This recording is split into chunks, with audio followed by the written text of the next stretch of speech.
आज हम लोग सीखेंगे चोक के बारे में कि चोक क्या होता है। एसी में एक चीज होता है चोक। चोक हो जाने से क्या होता है कि एसी में जो गैस का सर्कुलेशन होता है वो रुक जाता है। गैस का जो घुमाव होता है, संचार होता है, फ्लो होता है पाइप के अंदर, वो फ्लो रुक जाता है, जिसको बोलते हैं चोक हो जाना। ये जो चोक है ये कितने टाइप के होते हैं इसके बारे में हम लोग सीखेंगे। तो चलिए शुरू करते हैं। यहाँ पे आप देख सकते हैं, यहाँ पे लिखा है चोक। चोक का मतलब होता है जाम, मतलब किसी वजह से जो मैकेनिकल पाइप है एसी की, फ्रिज की, जो भी ठंडा करने वाली मशीनों की मैकेनिकल पाइप है, उस पाइप के अंदर कोई कचरा आ जाए, कोई आयल आ जाए या कोई मॉइस्चर आ जाए, तो उस मॉइस्चर की वजह से क्या होता है, उस आयल की वजह से क्या होता है, उस कचरे की वजह से क्या होता है कि पाइप के अंदर ब्लॉकेज हो जाता है। जब वो ब्लॉकेज होगा तो होगा क्या कि यहाँ पे गैस का जो सर्कुलेशन होता है वो रुक जाता है। उसी को बोला जाता है चोक, मतलब वो पाइप अपनी जाम हो चुकी है। तो पाइप किन किन चीजों से जाम होती है इसको हम लोग समझते हैं, और चोक कितने टाइप के होते हैं इसको समझते हैं। अब यहाँ पे देख सकते हैं, अब यहाँ पे लिखा हुआ चोक के प्रकार, मतलब कि टाइप ऑफ चोक। अब यहाँ पे देख सकते हैं चोक तीन प्रकार के होते हैं। नंबर एक है मॉइस्चर चोक, दूसरा वाला है आयल चोक, और तीसरा है कचरे से चोक। ये बस यही तीन चोक होते हैं। तीन चोक के अलावा कोई चोक ऐसा नहीं होता है। सबसे पहला यहाँ पे हमारा मॉइस्चर का मतलब होता है नमी। क्या होता है? नमी। मॉइस्चर का मतलब होता है नमी। तो जो नमी होती है, नमी का मतलब ह्यूमिडिटी, मतलब जो नमी होती है हमारी हवा में मौजूद नमी होती है, वो नमी जब किसी वजह से पाइप के अंदर चली जाती है तो वहां पे क्या होता है कि वो बर्फ बन जाती है अंदर अंदर गैस की वजह से।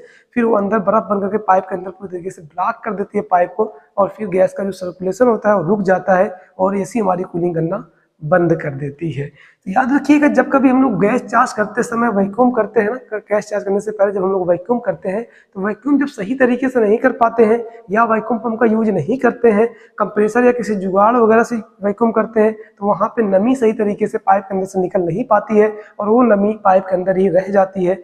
जब उसमें हम लोग गैस चार्ज करते हैं तो वहाँ पे क्या होता है कि गैस हमारी ठंडी होती है, और वो नमी ठंडक को पा करके अंदर ही पाइप के अंदर ही बर्फ बन जाती है, और बर्फ बन करके पाइप को जाम कर देती है, जिससे गैस घूमना बंद हो जाती है, और ये सिस्टम हमारा चोक हो जाता है और एसी कूलिंग करना बंद कर देती है। तो ये एक हो गया हमारा मॉइस्चर चोक, मतलब कि नमी वाला चोक। अब दूसरे चोक का नाम है आयल चोक। होता यह है कि जब कभी कंप्रेसर का आयल बहुत लंबे टाइम पे चलता है तो वहाँ पे कुछ वैक्स निकलते हैं उस आयल के अंदर से।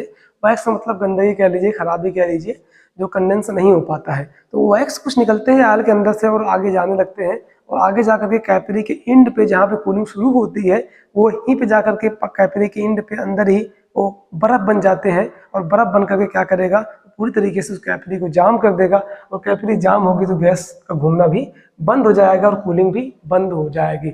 याद रखिएगा, यहाँ पे आयल मतलब ये है कि आयल का वैक्स, आयल नहीं, सिस्टम की पाइपों को, मतलब एसी और फ्रिज जो भी ठंडा करने वाली मशीनें हैं उनकी पाइपों को दो चीजों के लिए डिजाइन किया गया होता है। कौन कौन सी चीज है वो? एक है गैस और दूसरा है आयल।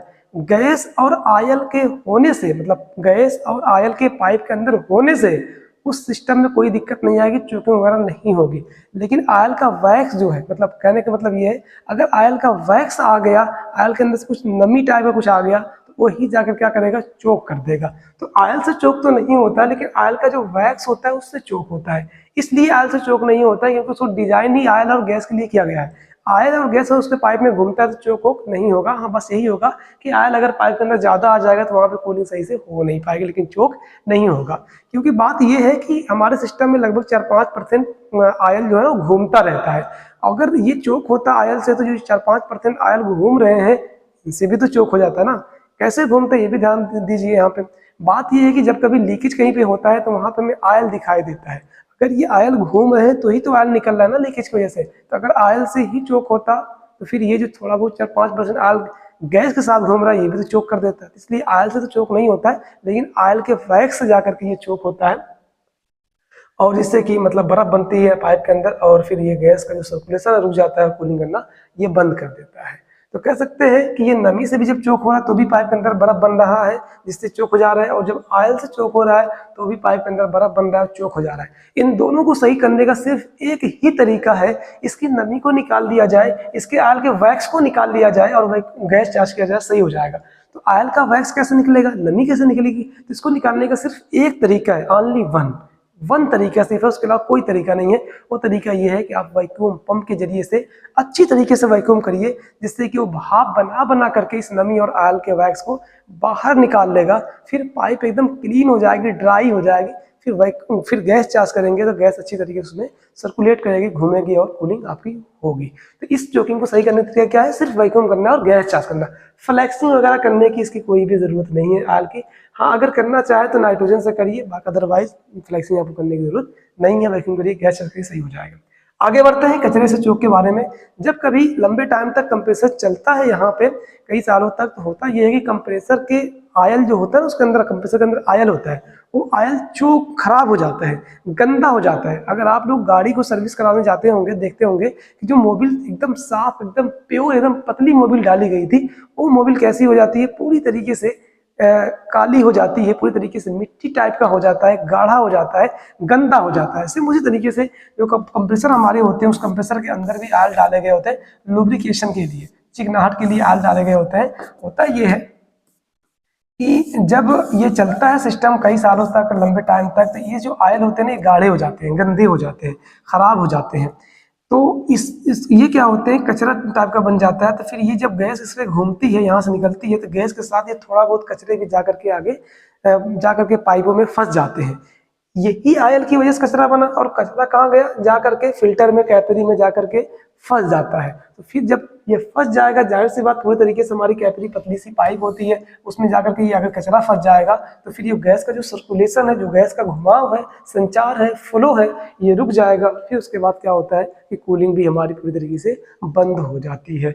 तो इसकी पहचानने का एक तरीका है, ये सब मैं आपको बताऊंगा अगले वाले वीडियो में। वीडियो काफी लंबी हो जाएगी। तो ये जो चोकिंग के जो टाइप होते हैं, मतलब कि मौसत चोक की पहचान क्या है, आयल चोक की पहचान क्या है, और कचरे चोक की पहचान क्या है, ये सब पहचान क्या है और कैसे सही करते हैं, इस पे मैं एक डिटेल में वीडियो बना दूंगा, जिससे कि आपको सही तरीके से इसके बारे में नॉलेज हो जाए कैसे इसको सही करते हैं। फिलहाल कचरे की वजह से, मतलब किसी वजह से ये जो आयल है ये गाढ़ा हो जाता है, खराब हो जाता है, गंदा हो जाता है, तो यही पाइप के अंदर जाकर के जाम कर देता है पाइप को, तो उसी को बोलते हैं कचरे से चोक। तो ये हो गए 3 टाइप के चोक।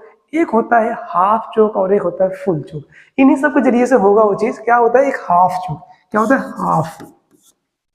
हाफ चोक। और दूसरा कौन सा चोक है? फुल चोक।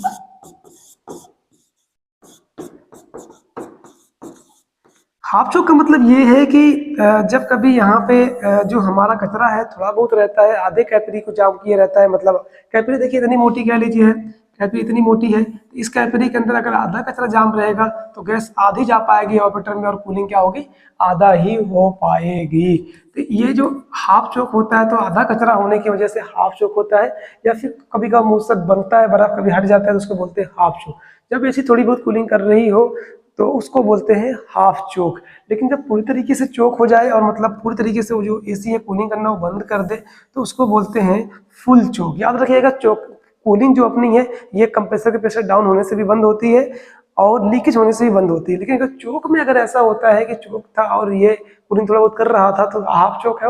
और अगर चोक है, मतलब कचरा पूरी तरीके से जाम है और वो कूलिंग एकदम नहीं कर रहा था, मतलब उसको बोलते हैं फुल चोक। तो हाफ चोक में थोड़ी बहुत कूलिंग करती रहती है एसी फ्रिज, और फुल चोक में एसी फ्रिज हमारी कूलिंग एकदम करना बंद कर देती है। तो ये होते हैं चोक के प्रकार। मैं उम्मीद करता हूँ कि आपको अच्छी तरीके से चोक कितने टाइप के होते हैं समझ में आ गया होगा। आगे वाली वीडियो में समझेंगे कि किस तरीके से पहचानेंगे कि कौन सी चोक हमारे एसी फ्रिज में है। अगर वीडियो अच्छी लगी हो तो वीडियो को लाइक कर दें, सब्सक्राइब कर दें, ताकि आपको ये वीडियो बार बार हरदम आपके पास आती रहे और आप अच्छी तरीके से चीज़ों को सीखते रहें और फील्ड में अच्छे तरीके से काम को करते रहें।